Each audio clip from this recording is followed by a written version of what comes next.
안녕하세요. 네. 제가 옛날에 여기서 예배 드린 적이 있었는데 그때랑 좀 많이 바뀐 것 같아요. 네. 자, 여러분들 뵙고 여기서 함께 예배할 수 있어서 감사합니다. 잠깐 기도하겠습니다. 하나님, 이 시간을 기억하여 주시기 원합니다. 하나님께서 또 예비하신 모임임을 고백합니다. 하나님, 이곳에서 주님의 말씀이 함께 나누어지게 하시고 함께 복 가운데 들어갈 수 있도록 주님 인도하여 주옵소서. 주님, 말씀이 선포될 때 또 마음에서부터 반응이 일어나기를 소망합니다. 주님께 의탁합니다. 우리 주 예수 그리스도 이름으로 기도합니다. 아멘.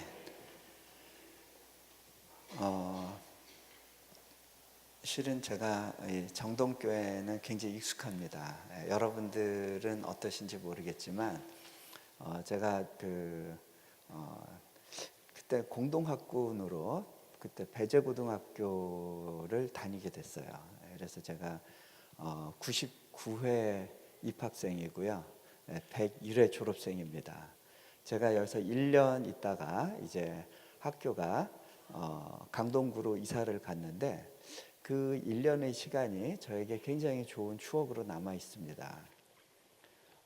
그 시기에 제가 그 신앙적인 갈등 가운데 굉장히 방황하던 시기였습니다. 저희 그 친가 쪽으로는요, 다 원불교, 불교가 굉장히 이렇게 강했던 집안이었고, 저희 어머니 혼자서 어렵게 신앙생활을 유지하고 계셨습니다. 그런 가운데 제 어머니는 이제 지금은 감리교 장로님으로 계시다 이제 은퇴하셨는데, 그 시기에 이제 제가 집안의 핍박을 받으면서 또 종갓집 장손이었거든요. 제가 교회를 다녀야 되는 이유가 무엇인지에 대해서 좀 깊이 있게 묻는 시간이 있었어요. 그게 고등학교 때였고, 그 시기 가운데 하나님께서 참 조용하게 만나 주시고 제 삶 가운데 이제 찾아와 주시고 확신을 주셨습니다. 근데 이제 제가 돌아보면요, 제가 이제 배재고등학교 출신이고 제 아내가 이제 연세대학교 출신인데, 둘 다 그 선교사님이 세운 학교에서 어느 정도 시간을 보내면서 또 그분들의 사역과 삶에 대해서 묵상할 수 있었던 시간이 있었습니다. 제가 돌아보니까 지금 제가 하고 있는 일이 그때 130년 전에 아펜셀러 목사님이 오셔서 이 땅에서 하셨던 일이라는 사실을 깨닫습니다. 어떤 연관성이라는 것이 있구나. 내가 이분에 대해서 마음에 진 빚이 있었는데 그 빚이 또 이렇게 제 삶의 과정 가운데 또 다른 사람들을 섬기는 일로 갚아지고 있구나, 그런 생각을 합니다. 또 제가 이렇게 생각해 보면요, 제가 92년도 중국이 이제 수교가 되기 전에 중국 땅에 들어간 적이 있었습니다. 여러 가지 목적이 있었지만 그 중에 하나가 할아버지의 발자취를 좀 따라가 보고 싶은 생각이 있었습니다. 저희 할아버지가 이제 일제시대 때 만주에 가셔서 거기에서 이제 심양의 만용툰이라고 하는 이제 한인 집성촌이 있었는데 거기에 가서 학교를 세우셨어요. 그 학교의 발자취를 한번 따라가 보자 하고 가봤습니다. 그 학교를 가봤더니 이미 중국의 공립학교가 돼버렸습니다. 그런데 이제 그 학교에 들어가서 교장 선생님과 이야기하는 가운데 교장 선생님이 학교에 남아있는 사진이라 그러면서 사진을 여러 장 보여주셨는데 거기에서 저희 할아버지의 모습이 여러 차례 보였습니다. 학교 학생들하고 같이 사진을 찍으셨더라고요. 그 사진이 제 머릿속에 남아 있습니다. 또 어느 시간이 지나서 보니까 제가 저희 할아버지가 하셨던 일 중에 일부를 또 저희 삶 속에서 하고 있는 모습을 보게 됩니다. 돌아보면요, 하나님께서 저희 삶 가운데 여러 가지 어떤 복선을 주셨어요. 저는 대학교를 다닐 때 나는 나중에 교수가 돼서 학생들을 가르치고 연구활동을 하는 그런 삶을 살면 좋겠다라는 생각을 한 적이 있었습니다. 그런데 하나님께서는 제가 원했던 삶과는 다른 삶을 이제 제안하셨어요. 그때 제가 갖고 있었던 기회라고 느껴졌던 것들을 하나님께 이제 드리는 시간이 있었습니다. 몽골에 저는 한 2년 정도 선교 사역을 하러 들어갔었는데 하나님께서 그 땅 가운데 있는 동안에 더 있어주지 않을래 물어보시는 순간이 있었습니다. 한 1년쯤 됐을 때였습니다. 다음에 한국으로 들어갈 경우에 아니면 미국으로 다시 가게 될 경우에 어디에서 일을 할 것인가 고민하면서 또 이렇게 오는 초청장에 대해서 반응하려고 하던 시기였습니다. 그런데 그때 하나님께서 더 있어주지 않을래 물어보셨습니다. 근데 저는 그 초청이 굉장히 달콤하게 느껴졌습니다. 어떤 분들은 잘 이해하지 못하실 거예요. 왜 이 초청이 달콤한지. 성경에 보면요, 이런 표현이 있습니다. 너희는 여호와의 선하심을 맛보아 알지어다. 자, 그 맛을 보면요, 중독성이 있습니다. 그 맛을 본 사람은요, 그거 없이는 살 수 없게 됩니다. 우리 몽골 사람들이 한국에 들어와서 일하다가 이제 몽골로 돌아갈 때 잊지 못하는 것들이 몇 가지 있습니다. 그 중에 몇 가지가 이제 김치, 삼겹살, 그리고 신라면입니다. 한국의 맛입니다. 그 맛을 보고 난 사람들은요, 계속해서 한국 식당을 찾습니다. 한국 식당이 몽골에서 제법 비싼 편입니다. 그런데도 이 사람들은 주기적으로 한국 식당을 찾습니다. 그 맛을 잊지 못합니다. 여러분, 매운맛도요, 한번 중독되면 그 맛을 놓지 못합니다. 그런데 하나님의 맛은요, 훨씬 중독성이 강합니다. 그 맛을 한번 경험한 사람은요, 그거 없이는 못 삽니다. 그런데 그 초청 가운데 반응하고 난 다음에 저는 제가 가진 꿈이 다 지워지는 것이라고 생각을 했었어요. 하지만 지금 와서 보니까 제가 그때의 그 꿈을 다른 장소, 다른 방법으로 또 이루고 그 이루는 것을 경험해 가고 있다는 것을 발견하게 됩니다. 하나님께 우리의 기회를 드렸을 때 하나님께서는요, 그 기회를 가지고 우리의 꿈을 새롭게 단장해 주시기 시작하십니다. 자, 그런데요, 그 꿈이 이루어지기까지는요, 과정이 필요합니다. 먼저 하나님 앞에서 죽어지는 시간이 있어야 됩니다. 자, 제가 몽골 초원을 이렇게 거닐다가 어느 언덕에 올라가서 초원을 바라본 적이 있었습니다. 거기에 강이 흘러가고 있었습니다.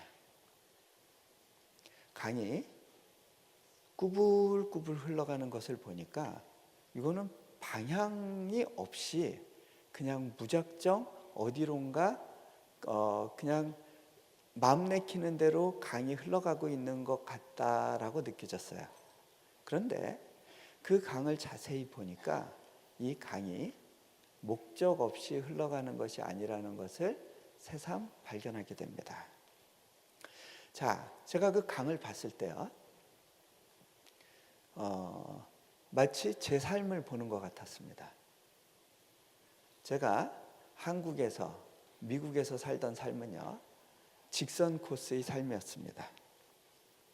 최단 거리를 찾아서 발빠르게 움직이는 삶을 살았습니다.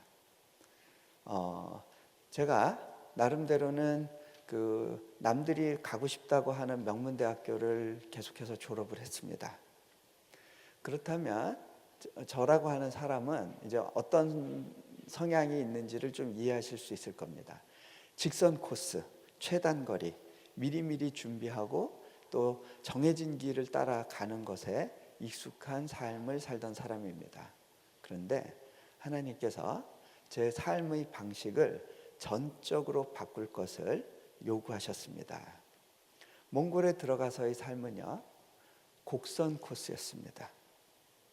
꾸불꾸불 어디로 가는지 방향을 모르는 것 같습니다.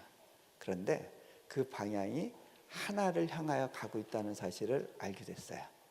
그게 뭐냐면요, 자, 강은 낮은 곳을 향하여 흘러갑니다. 낮은 곳. 그런데요, 이 강이 하나의 힘에 의해서 이끌려갑니다. 그 힘은 바로 중력입니다.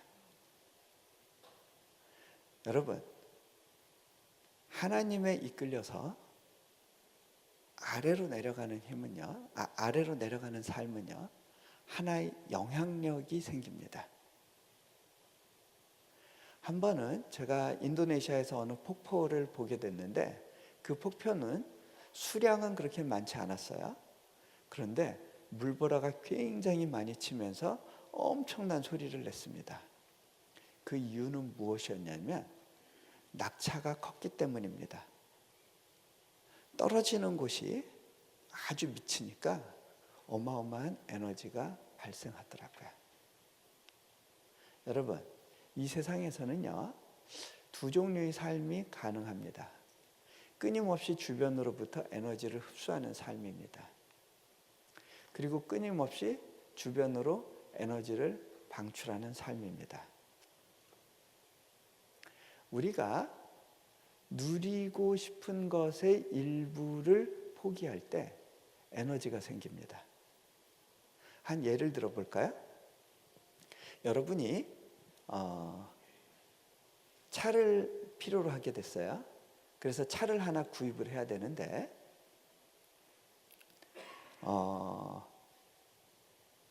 막 소나타를 살 정도의 돈이 있어요. 그런데 그 돈으로 아반떼를 사게 되면요, 잉여 에너지가 생깁니다. 남는 에너지가 생겨요. 그런데 내가 내 수준의 소나타를 타기는 좀 그렇다. 더 비싼 차를 사자. 그리고 에쿠스를 사게 되면요, 그만큼 빚을 져야 됩니다. 주변에서부터 에너지를 끌어와야 됩니다. 에너지를 방출하는 삶과 에너지를 흡수하는 삶. 그 가운데요, 에너지를 흡수하는 삶이 행복할 것 같죠? 그런데 그렇지 않더라고요. 제가 한국에 오면요, 도움 줘야 될 분들이 너무 많다는 것을 보게 됩니다. 저라고 하는 사람은요, 별로 가진 것이 없는 사람입니다. 하나님께서 몽골에 더 있어 주지 않을래? 라고 물어보셨을 때 제가 결단해야 될 것이 있었습니다. 평생 월급 받는 삶을 포기해야 됐습니다. 하나님이 주신 것만 가지고 살되 또 그것을 다른 삶과 다른 사람들과 나누면서 살아야 된다라고 하는 것을 또 결단해야 됐습니다. 자, 그런데요, 그렇게 살면 망할 것 같죠? 그런데요, 제가 한국에 오면 저를 필요로 하는 많은 도움을 달라고 하는 손길들이 있습니다. 그 중에는요, 재벌가의 사람도 있더라고요. 유명한 연예인도 있더라고요. 의사 선생님도 있고 명문대 교수님도 있어요. 그분들을 보면 제가 마음이 아파요.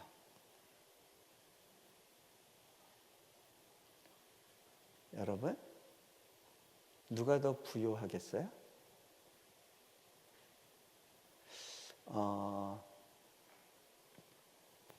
제가 몽골에 있는 동안 이제 몽골 사역을 정리해야 되는 시간들이 있었습니다.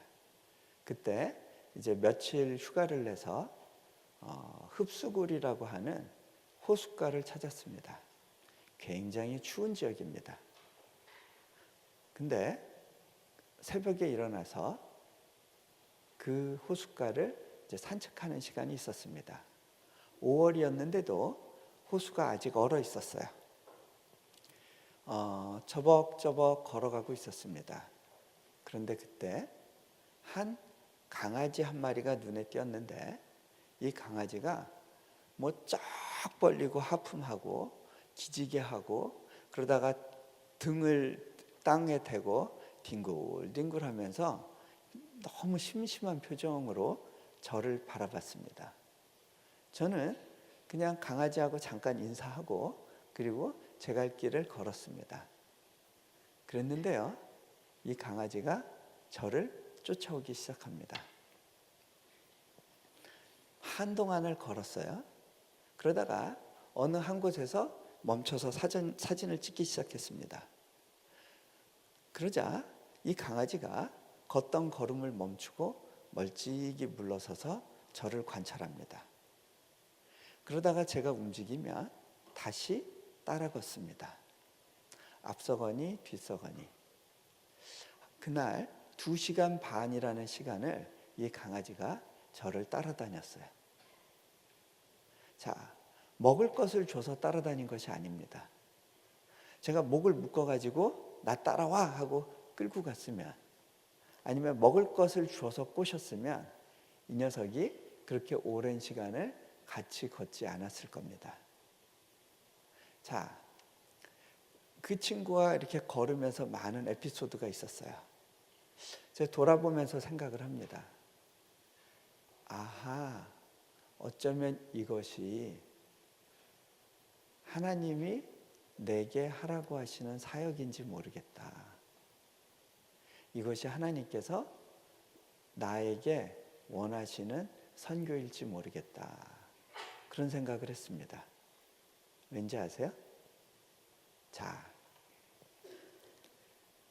제가 걸어가는 그 걸음 가운데요, 그날 하루 삶의 목적을 찾지 못하고 막 방황하던 현지인 강아지가 저를 바라보게 됩니다. 여러분, 하나님과 동행하는 그 걸음에는요, 영향력이라는 것이 묻어납니다. 그분과 함께 걷는 삶은 영향력이라는 것이 있습니다. 몽골의 강이 많이 돌아가는데, 그것이 돌아가면 돌아갈수록 더 많은 지역이 푸르러집니다. 그리고 거기에는요, 생명이 깃들 수 있는 환경이 조성됩니다. 그분을 따라 걷는 삶은요, 영향력이 생깁니다. 심지어는요, 동네 강아지도 그 길을 보면서 그날 하루 자신이 해야 될 일이 무엇인지를 생각하게 됩니다. 아하, 이것이 하나님께서 내게 주시는 사명이구나. 자, 그분을 따라 걷는 삶은요, 영향력이 생깁니다. 자, 그런데 하나님께서요, 우리와 관계 맺기 원하실 때 제일 먼저 요구하시는 것이 있습니다. 아브라함을 찾으신 하나님께서 말씀하십니다. 너 본토 친척 아버지의 집을 떠나라.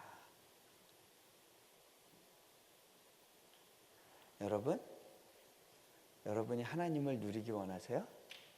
먼저 그분을 향해서 번지 점프하는 시간이 필요합니다.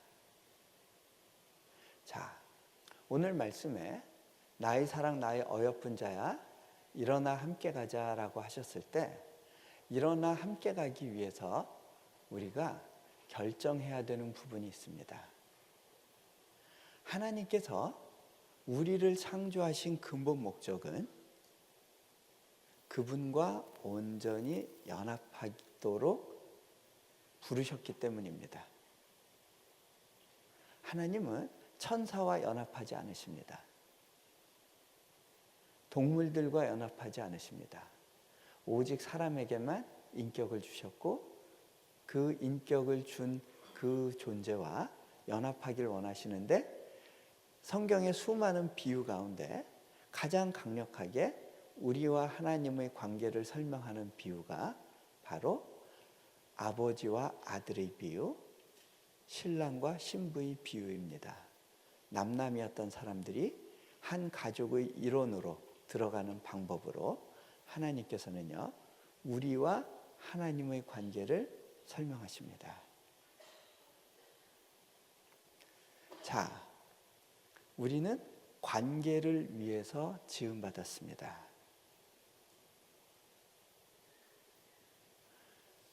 자, 그런데요, 이 관계 속으로 들어가려면 온전한 연합이 이루어지려면요, 첫 번째 요구되는 것이 있습니다. 내가 익숙한 환경에서 떠나야 됩니다. 결국 내가 죽어야 됩니다. 무슨 얘기냐면요, 여러분이 자기가 살던 집에 머물러 있기를 원하면서 결혼할 수는 없습니다. 신부가 결혼을 한다는 의미는요, 내가 살아왔던 환경에서부터 떠나는 것을 의미합니다. 아브라함은 그렇게 해서 광야 생활에서 하나님을 경험합니다.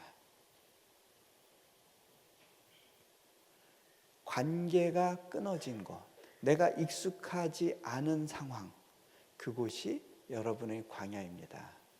그리고 여러분이 그 환경으로 들어갔을 때만이 하나님을 경험하게 됩니다. 우리 인간은요, 기본적으로 교만합니다. 내 스스로 내 안전을 책임지고 싶어 합니다.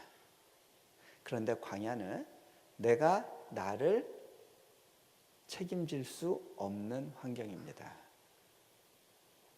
저희가 몽골에 들어가려고 할 때 아내에게 있어서 제일 어려웠던 부분은 그 당시 생후 4년 된 큰아이와 6개월 된 둘째가 있었습니다.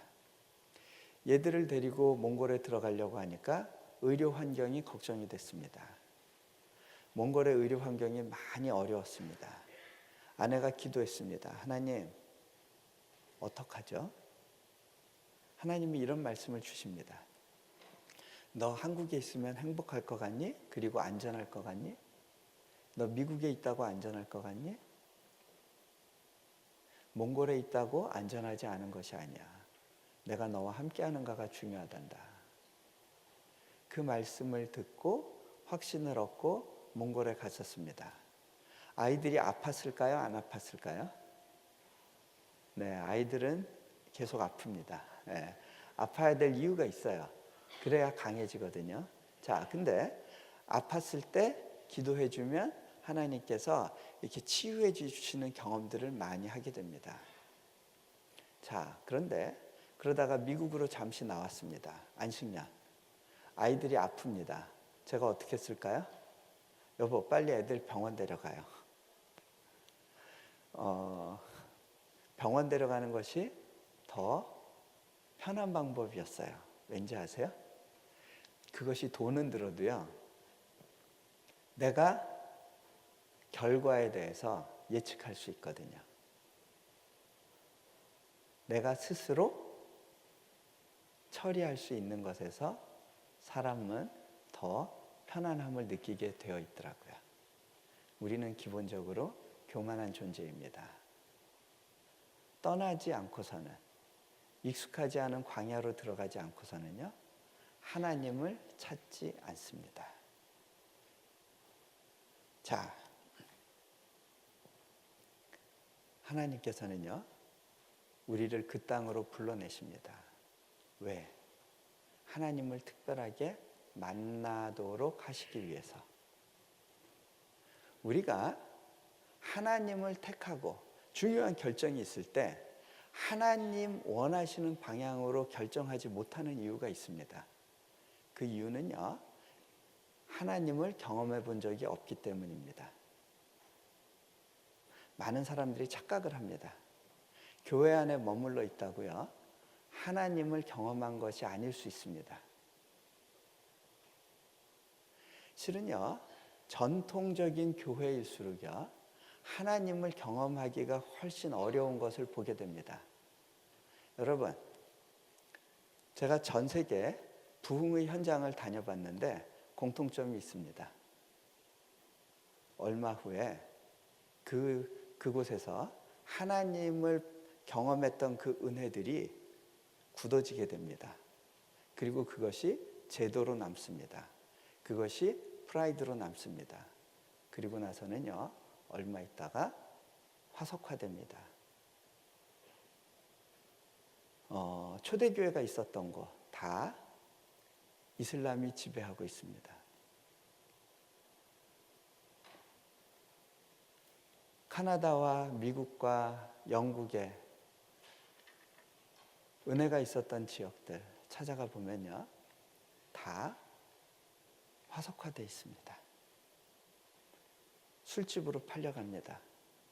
잔 웨슬레가 목회했다는 교회를 가봤습니다. 옆에 보조의자를 보여주시더라고요. 한 분이 이 의자에 옆을 이렇게 딱 펴니까 한두 사람이 더 앉을 수 있는 공간이 나옵니다. 그래서 복도에도 사람이 이렇게 앉을 수 있게 해놨답니다. 제가 물어봤습니다. 이 의자가 이제 쓸모가 있으신가요? 더 대답을 안 하십니다. 그렇게 사람들이 모이지 않기 때문입니다. 자, 하나님께서요, 지금도 온 세계 가운데 놀라운 부흥을 주고 계십니다. 놀라운 숫자가 하나님을 믿기 위해 결단하고 돌아옵니다. 인도네시아에서도 그런 일이 있습니다. 하지만 한번 부흥을 경험했던 땅이, 그 지역이, 그 교회가 굳어지면요, 하나님을 잃어버립니다. 자, 우리가 하나님을 경험하지 못하면서 신앙생활을 할 때요, 몇 가지 증상들이 나타납니다. 그 중에 하나가 뭐냐면요, 자신이 없어요. 그러다 보니까 주변 사람을 의식하게 됩니다. 이거는 어린아이들에게서도 발견이 되는데요, 저희 집에 넷째가 태어나고 나서 저희 집 셋째가 굉장히 힘들어했습니다. 자기가 막내로서 사랑받는다는 안정감을 가지고 있었는데요, 그 안정감이 도전을 받았어요. 그리고 나서 좋아하던 장난감 다 두고 어느 땅으로 왔냐면 이제 인도네시아로 가게 됐습니다. 아빠가 아파서 한국으로 나가서 몇 달 동안 집을 비우는 일이 생기니까 아이가 최악의 상태가 됐습니다. 떼쓰고 울고 하는데 어떻게 말릴 방법이 없었어요. 자, 근데 제가 돌아와서 아이하고 계속해서 관계를 맺으면서 아이를 회복시키려고 애를 썼습니다. 제가 아이에게 이렇게 이야기를 했습니다. 하연아, 아빠는 너를 너무 사랑해. 네가 암만 못된 짓하고 암만 아빠한테 화내고 울고 떼쓰고 그래도 아빠는 여전히 하연이 사랑해. 하은이는 아빠가 제일 사랑하는 아들이야. 그렇게 이야기를 해줬습니다. 실제로요, 아픈 자식한테 관심이 더 갑니다. 예, 아이가 상태가 안 좋으니까 제가 외부에 집회를 갔든가 이래도요, 늘 기도하면서 떠올리는 아이가 그 아이였어요. 그래서 아빠가 널 사랑해라고 여러 번 이야기를 해주는데요, 그때마다 아이는요, 흥 이래요. 흥 못 믿겠대요. 그러던 어느 날 제가 한 번 더 이야기를 해줬는데 아이가 이렇게 이야기하는 거예요. 아빠, 나 그거 알아 이제. 어떻게 알아? 아빠가 지난번에 얘기해 줬잖아요. 아빠의 사랑하는 마음이 아이에게 전달되고 나서요, 아이가 바뀌기 시작했어요. 예전에 치과 데려가려면 전쟁이 벌어졌었는데 이제는 치과를 가서 자리에 잘 앉아있고 의사 선생님이 시키는 대로 다 하더라고요. 그런가 하면 밤에 이빨 닦이려면 애가 울고불고 뗐었는데 이제는 편안하게 잘 따라합니다. 그런가 하면요, 예전에는요, 제가 외부에 나와 있으면 엄마 카톡으로 이제 이모티콘을 날리는데 주로 어떤 거였냐면 악마 얼굴, 성난 얼굴, 권총 뭐 이런 거였어요. 예. 계속 그런 것만 잔뜩 보냈어요. 그런데 어느 순간 아이가 바뀌었다는 걸 느낀 게 하트가 날라오고요, 얘가 글자를 배우기 시작하고서는 아빠 사랑해요 이렇게 써서 보내기 시작하는 거예요. 아이가 바뀌었어요. 어떻게 바뀌었는지 아세요? 아빠의 사랑이 마음속에 경험되기 시작한 거예요. 귀로 들었을 때 아이는 흥 아닐 거야. 하지만 그 말이 마음속에 전달됐을 때 아이에게 변화가 일어나기 시작해요. 자, 근데요,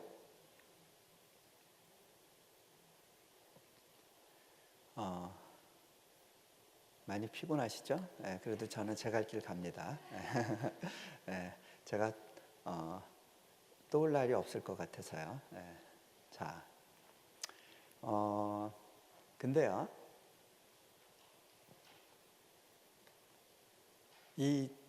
우리가 그 사랑의 마음을 전달받지 못하면 어떤 일이 벌어지냐면요, 자꾸 다른 사람을 의식하게 됩니다.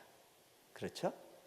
저희 아이가 그랬어요. 엄마 아빠의 사랑을 확인하지 못할 때는요, 계속 동생을 바라보고 동생과 비교했어요. 우리가 그분의 사랑을 확인하지 못하면요, 이렇게 됩니다. 뭐야, 나는 40일 새벽기도 열심히 했다고 생각했는데 왜 하나님께서 이번 시험 성적을 올려주지 않지? 그런가 하면 저 친구는 교회도 설렁설렁 나오는 것 같은데 왜 저 시험에 합격한 거야? 그죠? 네, 비교하게 됩니다.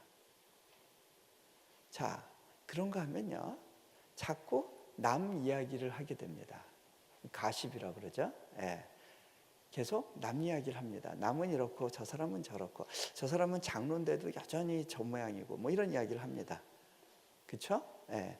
자, 우리가 아버지의 사랑을 체험적으로 경험한 적이 없으면요, 우리는 자꾸 눈치를 보게 됩니다. 그렇게 되면요, 또 어떻게 되느냐면 내가 교회 안에서 하는 일을 통해서 내 신앙을 확인받고 싶어 합니다. 다른 사람이 확인해 주길 원합니다. 그리고 하나님이 감동하시길 원합니다. 그리고 나 스스로를 감동하게 하려고 애를 씁니다. 그런데 그러면 그럴수록, 그렇게 해서 칭찬을 받을수록 우리 영혼이 말라갑니다. 더 목말라집니다. 더 큰 갈증 가운데 빠집니다. 자, 제가 이렇게 보면요, 많은 분들이 하나님과의 관계에 있어서 결혼 생활을 이런 식으로 하고 있는 분들이 있습니다. 남편이 북한에서 탈출했어요. 부인은 남아있는데 혼자 떠나서 유럽에서 정착을 했습니다. 거의 어떻게 사는지도 왕래도 없습니다. 가끔 가다 소식 전합니다. 있는 거라고는 북한에서 떼온 결혼 증명서 하나. 자, 살았는지 죽었는지도 다른 사람 통해서 생사 확인합니다. 정상적인 관계라고 할 수 있나요? 네. 그 선에서 하나님을 아는 사람이 있습니다.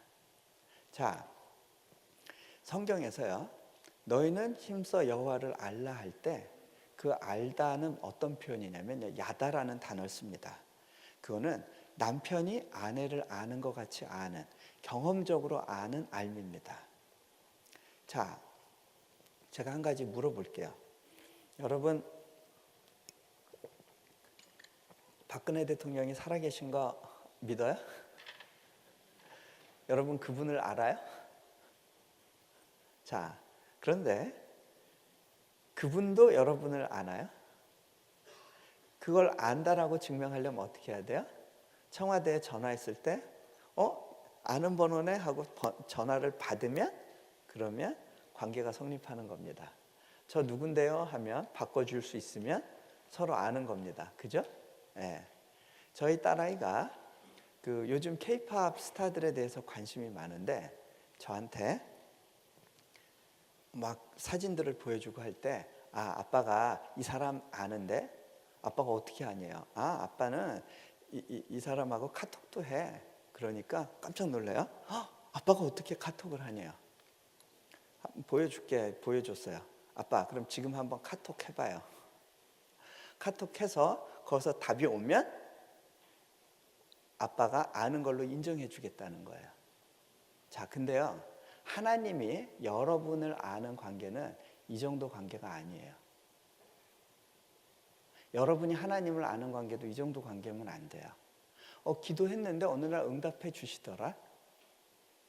그것을 정상적인 관계 안에 있는 것으로 착각하는 경우가 있어요.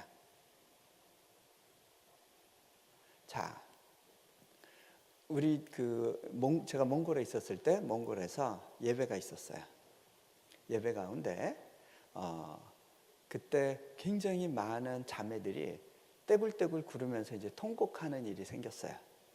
그때 하나님이 특별한 은혜 주셨는데 그 시발점이 뭐였냐면 한 자매에게 하나님께서 사랑한다는 말씀을 주신 거예요. 내가 너를 너무 사랑해. 1000번, 10,000번도 이야기할 수 있어. 내가 너를 너무 사랑한단다. 그 말씀이 임했을 때 이 자매가 흐느끼면서 그 말씀을 다시 고백하는 가운데 떼굴떼굴 구르기 시작했어요. 그랬는데요, 그 말씀이 다른 사람들에게 심겨지기 시작하면서 그 친구들도 떼굴떼굴 구르면서 통곡이 일어났어요. 자, 여러분, 선교사로 헌신해서 몽골까지 갔을 정도면 하나님이 자기를 사랑한다는 거 알까요? 모를까요? 알겠죠? 자기도 사랑한다고 고백했겠죠? 그런데요, 그것만 가지고는 부족하더라니까요. 머릿속으로의 고백이 아니라 그분의 사랑의 감정이 우리 가슴으로 내려왔을 때 그 흐느낌과 통곡이 있더라는 거예요.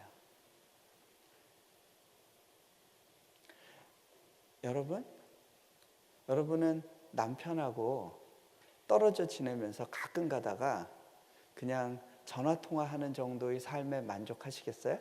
그게 정상적인 결혼 관계일까요? 여러분, 결혼 생활에서 감정이 필요할까요? 필요하지 않을까요? 필요합니다. 그것은 중요한 도구입니다. 중요한 접착제 역할을 합니다. 결혼했다는 사실을 인지하는 것 이상으로 중요한 것이 함께 살면서 나누는 감정입니다. 그렇죠? 그것이 없다면 정상적인 관계 속에 있는 것이 아닙니다. 그래서 예수님은 에베소 교회에게 이런 책망을 하십니다. 너희가 열심히 있으나 잃어버린 것이 있다. 너희가 첫사랑을 잃어버렸다. 여러분, 진정한 생명의 관계는요, 계속해서 자랍니다. 만약에 성장이 멈췄다면 이거 죽은 겁니다. 물론 굴곡은 있습니다. 하지만 이것이 계속해서 성장하는 쪽으로 가야 됩니다. 그래서 저는 아내와 제가 빨리 늙고 싶어요. 늙어서 할 수 있는 일이 더 많겠다는 생각을 합니다. 그분을 더 많이 경험하고 싶고 아내와 서로를 더 많이 누리기를 원합니다. 자, 그 하나님께서 여러분에게 말씀하십니다. 나의 사랑, 나의 어여쁜 자야. 일어나서 함께 가자. 자, 제가 인도네시아로 다시 부르심을 받고 그 땅에 들어갔을 때 처음엔 하나님께서 날개를 달아주실 거라 기대했는데 하나님께서는 계속해서 제 다리에 모래주머니를 채워주셨습니다. 여러 가지로 이렇게 막혀있는 상황을 경험했고 거기에서 무작정 기다려야 됐습니다. 저는 학생 신분으로 다시 돌아갔어요. 박사학위 마치고 나서는 내 인생에 다시는 시험은 없을 거야 했는데 다시 매일매일 시험 보는 인생으로 이제 바뀌었습니다. 그리고 이제 이렇게 흰머리를 가지고 또 매일 저녁 언어 공부를 해야 됐습니다. 어떤 것도 풀리는 것 같지 않고 몽골에 있을 때는 제가 대통령과도 만날 수 있었는데 이제는 제 삶의 영역이 또 달라지고 굉장히 제한되고 좁은 공간 속으로 떨어졌습니다. 거기에서 어느 날 예배 가운데 있었습니다. 주품의 날 안으소서라는 찬양이 들리더라고요. 제가 그 찬양 가운데 하나님 저도 좀 안아주시지 않겠어요? 그렇게 요청했습니다. 그때 제 마음속에 날갯짓 소리가 들리는 것 같았습니다. 푸두둑 푸두둑 푸두둑 푸두둑. 그분이 내게로 다가오시는 걸 느낍니다. 제 눈에서 눈물이 떨어집니다. 그분이 제게 묻습니다. 네가 여기서 시간을 낭비하고 있는 것 같고 네가 아무것도 이루는 것이 없는 것 같이 느껴지고 그런 시간 가운데에서라도 너 여전히 만족할 수 있겠니? 제가 진심으로 하나님께 이렇게 고백할 수 있었어요. 하나님, 지금 이 안아주심만으로도 충분합니다. 이것만으로도 충분합니다. 여러분, 아브라함이 하나님을 따라 길 떠난 이후에 경험한 복이 있습니다. 그것은 하나님 손에 들려있는 기도응답이 아닙니다. 그분 자신을 아브라함은 얻었습니다. 하나님께서 같이 가자라고 하시는 이유는 그분을 나눠주고 싶기 때문입니다. 가장 큰 선물이 그분 자신이고 그분의 마음입니다. 자, 그분의 마음을 누린다는 게 어떤 걸까? 제가 큰아이가 있는데 큰아이가 초등학교 저학년 때 저하고 사이가 좀 어려웠던 것 같아요. 아이가 뭐 부탁할 일 있으면 제게 오지 않았습니다. 자꾸 다른 사람 찾아갑니다. 엄마, 나 이거 원하는데 아빠한테 얘기 좀 해주세요. 아빠가 거절할 때 그 거절당하는 느낌이 너무 싫다는 생각이 있었던 것 같아요. 그리고 아빠에 대해서 아빠가 내가 원하는 걸 들어주기를 기뻐한다라는 그런 믿음이 없었습니다. 그러니까 아빠한테 직접 찾아오지 않고 계속 뱅뱅 돕니다. 고쳐야 되는데 어떻게 하면 좋을까? 기도하는 시간이 있었습니다. 그러다가 중국에 갔는데 중국에서 어느 선교사님하고 기도하는 중에 선교사님이 말씀하십니다. 너의 가정에 상처받은 영혼이 있다. 그 영혼을 치유하라는 말씀이었습니다. 저는 그것이 제 아들이라는 생각이 들었습니다. 어떻게 하면 좋을까요? 기도하다가 한 번은 아이가 잘못했을 때 호되게 야단친 기억이 떠올랐습니다. 초등학교 1학년 때 기말고사 보는데 모르는 문제 나왔다고 막 이렇게 낙서해가지고 선생님한테 제출했어요. 선생님이 이제 저한테 알려줬죠. 제가 이놈 잡아야겠다 싶었습니다. 이놈 이따위로 굴어? 그러면서 학교 갔다 오자마자 막 야단을 치고 그 다음에 문 밖에 세워놓으려고 했습니다. 너 거기서 반성하고 있어. 그런데 아이는 그걸 쫓겨나는 걸로 착각했던 것 같아요. 외국에서 엄마 아빠와 붙어 살다 보니까 엄마 아빠와 떨어지는 거에 대한 어떤 두려움이 있었던 것 같습니다. 아이가 문고리를 잡고 얼마나 막 크게 우는지 놀래서 아이를 데리고 들어와서 달래고 재운 적이 있었어요. 그런데 아이는 그것이 상처가 됐다는 걸 깨달았습니다. 하나님 이걸 어떻게 해결할까요? 그런 마음으로 집에 돌아갔습니다. 그날 아이들하고 얘들아 오늘 같이 자자. 금요일 밤 같이 누웠습니다. 그리고 토요일 날 애들이 잠에서 깼을 때 제가 아이를 끌어안았습니다. 큰아이를 끌어안고 물었어요. 동현아, 너 아빠한테 속상한 거 맞니? 꾸덕꾸덕. 어떻게 없을 수 있냐? 그래? 그렇구나. 근데 너 아빠한테 이런 일로 혼난 거 기억나니? 어떻게 그날을 잊으랴? 끄덕끄덕. 그래? 동현아, 너 왜 혼났는지도 기억하니? 몰라요. 아이들은요, 유리한 것만 기억합니다. 그리고 엄마 아빠한테 속상한 건 두고두고 기억하고요. 엄마 아빠가 잘해줬던 건 기억 안 합니다. 자, 근데요. 제가 아이한테 묻습니다. 동현아, 아빠가 이런 일 때문에 널 혼낸 거야. 그렇긴 한데 하나님께 기도할 때 하나님께서 아빠가 동현이한테 잘못했다고 그러시더라. 아빠는 동현이가 그렇게까지 속상할 줄 몰랐어. 아빠가 너무 미안한데 아빠 용서해 줄 수 있겠니? 그랬더니 이번에 끄떡 한번 해요. 진짜야? 아빠 용서하는 거 맞아? 맞아? 아빠 나 자꾸 잊어버리려고 하는데 기억나게 하지 마세요. 그래서 알았어 하고 넘어갔습니다. 또 며칠 지났어요. 제가 그날은 학교에서 일찍 돌아와서 컴퓨터 앞에서 작업하고 있었는데 아이가 들어옵니다. 저를 빤히 쳐다보다가 컴퓨터 앞에서 작업하는 제 허벅지에 턱을 괴고 저를 쳐다보고 있어요. 한참을 그러고 있으니까 제가 의아했습니다. 얘 왜 이러지? 안 하던 짓 하네? 아이한테 물었습니다. 야, 이동현, 너 아빠한테 뭐 부탁하고 싶은 거 있구나. 아빠, 나 지금 뭐 부탁하려고 그러는 거 아닌데? 부탁하려고 그러는 거 아닌데? 그냥 아빠가 보고 싶어져서, 아빠가 그리워서, 그래서 왔다는 거예요. 제가 그 말을 듣고 마음이 녹았어요. 아이를 끌어안고 같이 침대에 가서 막 뒹굴었습니다.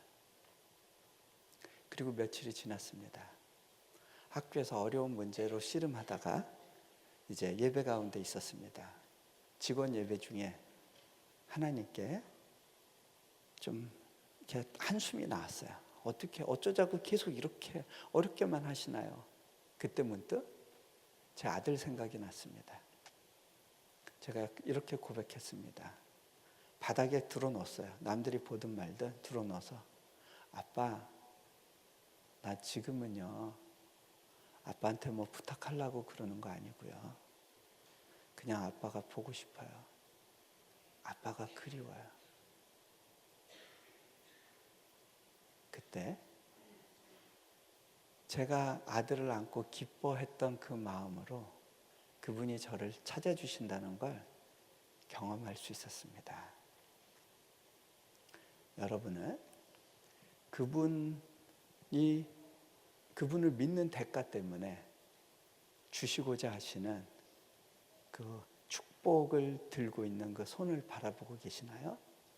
아니면 그분의 얼굴, 그분의 마음을 바라보고 계시나요? 하나님과 같이 간다는 건요, 내가 따라가면 뭔가 얻을 것이 있을까 하는 마음이 아닙니다. 그냥 그분이 좋아서 그분의 마음을 누리기 위해서 같이 가는 겁니다. 자, 그런데요, 이 길을 걷는 사람들에게는요, 그 아버지의 사랑을 경험한 아들은요, 다른 사람들을 볼 때, 다른 동생들을 볼 때 긍휼의 마음을 갖게 됩니다. 제가 이 이야기하고요, 마무리하겠습니다. 저희 집 셋째가 계속 말썽 부리고 힘들게 하던 시기였습니다. 얘를 좀 잡아야겠다 싶었습니다. 제가 이제 한국에서 수술 마치고 돌아와서 얘 좀 잡자 이제 벼르고 있었는데 그날이 너무 빨리 왔습니다. 애가 막 울고불고 떼를 쓰는 날이 있었는데 제가 야단쳤는데 안 먹혀요. 그래서 할 수 없이 애를 밖에 세워놓고 문을 닫았습니다. 반성하고 있어. 거기서 울음 끝이면 들어와. 근데 애가 이제 막 극도의 불안감 가운데 악 하고 악을 쓰면서 있는 자전거 다 넘어뜨리고 그 다음에 뭐 신발장에 신발 다 헝클어 놓고 떼굴떼굴 구르면서 문 열어 소리 지릅니다. 얼마나 소리가 큰지. 저 멀리 사시는 선교사님이 혹시 하연이 울음소리 아니냐고 전화가 왔었어요. 그냥 무시하세요. 저 애 잡고 있습니다 하고 딱 끊었어요. 문 열고 보니까 뭐 난리도 아니에요. 문 열어! 그렇게 하면 문 열 수가 없죠. 다시 닫았어요. 애가 막 쾅쾅해요. 그때 어떻게 해야 될지 모르겠더라고요. 마음은 아픈데 방법이 없더라고요. 그 순간 저희 집 큰아이가 저한테 다가옵니다. 그러면서 눈물을 뚝뚝 떨어뜨리면서 이렇게 얘기합니다. 아빠, 하연이가 불쌍해요. 하연이 좀 용서해 주세요. 그래, 나도 알아. 근데 지금 이 상황에서 어떻게 하면 좋겠냐? 아빠, 하연이가 지금 동생 생겨서 동생 타느라고 그런 거잖아요. 아빠한테 아빠 사랑 다 뺏길까 봐 이러는 거잖아요. 얘가 어떻게 할까요? 자기도 경험이 있으니까. 여러분, 아픔이 사명이 됩니다. 아팠던 경험이 누군가를 섬기는 도구가 돼요. 여러분이 힘들어했던 그 자리에서 여러분이 하나님이 여러분에게 주시는 사명을 발견하시기를 소망합니다. 근데요, 얘가 그때 어떻게 했냐면요, 큰아이가 문을 열고 나가서 동생 손을 붙잡고 이렇게 이야기합니다. 야, 인마 너 빨리 아빠한테 잘못했다고 빌어! 그리고 끌고 들어옵니다. 엉겹결에 이 셋째가 와서 아빠 잘못했어요 하고 손으로 싹싹 빌어요. 제가 그 아이를 끌어안고 또 멀구머니 서 있는 그 큰아들을 같이 안고 세 남자가 찐한 시간을 보냈습니다. 근데요, 그렇게 하고 나니까 이 셋째가 형을 보는데요, 형을 보는 눈빛이 너무 그윽해요. 나를 구해준 당신. 여러분이 예수님의 구원을 확신하신다면 여러분이 예수님을 바라보는 눈빛이 그런 눈빛일 겁니다. 저희 큰아이가 한 일이 무엇인지 아세요? 그게 바로 중보입니다. 아버지와 또 막 나가는 아들 중간에 서주는 겁니다. 엄마 너 빨리 아빠한테 잘못했다고 빌어. 여러분, 탕자의 비유가 있는데요, 그 비유에 보면요, 주인공이 누군지 아세요? 큰아들입니다. 예수님이 이 큰아들 이야기를 하고 싶어서 이 비유 이야기를 하고 계신 거예요. 그 이야기를 듣고 있던 사람들이 바리새인들이었거든요. 그 큰아들이 가장 큰 문제가 뭐였냐면요, 아버지 집에 머물러 있기 때문에 오히려 그거에 안주하느라고 아버지의 마음을 잃어버렸다는 사실입니다. 아버지의 그 긍휼, 그 사랑을 잃어버렸습니다. 작은 아들은 미리 재산 가지고 날라버렸지만 이 큰아들은 내가 이렇게 해서 아버지 집에서 재산을 늘려야겠다는 생각이 있었습니다. 동생이 돌아오려니까 문제가 생깁니다. 이제 동생이 돌아오면 이거 다 내 재산이라고 생각했는데 다시 3분의 1을 나눠줘야 됩니다. 여러분, 뭐가 선교인지 아세요? 여러분의 3분의 1을 여러분의 권리라고 느꼈던 그것을 나누는 겁니다. 그것을 포기하는 겁니다. 큰아들은 그것을 하고 싶지 않았어요. 동생이 들어오는 게 싫었어요. 내가 손해봐야 되거든요. 이 비유 가운데 또 다른 아들이 기다리고 있습니다. 셋째 아들입니다. 아빠, 내가 아빠의 마음을 알아요. 내가 아빠와 같이 살면서 아빠의 마음을 배우게 됐어요. 아빠, 더 이상 밖에 나가서 동생 기다리지 마세요. 제가 동생 찾으러 나갈게요. 나를 보내주세요. 그리고 나갑니다. 여러분, 그분의 사랑을 경험한 사람들에게는요, 흔적이 남습니다. 누군가는 그 어두운 가운데 있는 또 다른 형제를 찾아서 내려갑니다. 또 다른 누군가는 그를 밧줄로 지탱해 줍니다. 그렇게 내려가는 자와 지탱하는 자 사이에는요, 공통점이 있습니다. 그 손에 흔적이 남는다는 겁니다. 그것이 사랑의 흔적입니다. 이 시간에 같이 기도하면 좋겠습니다.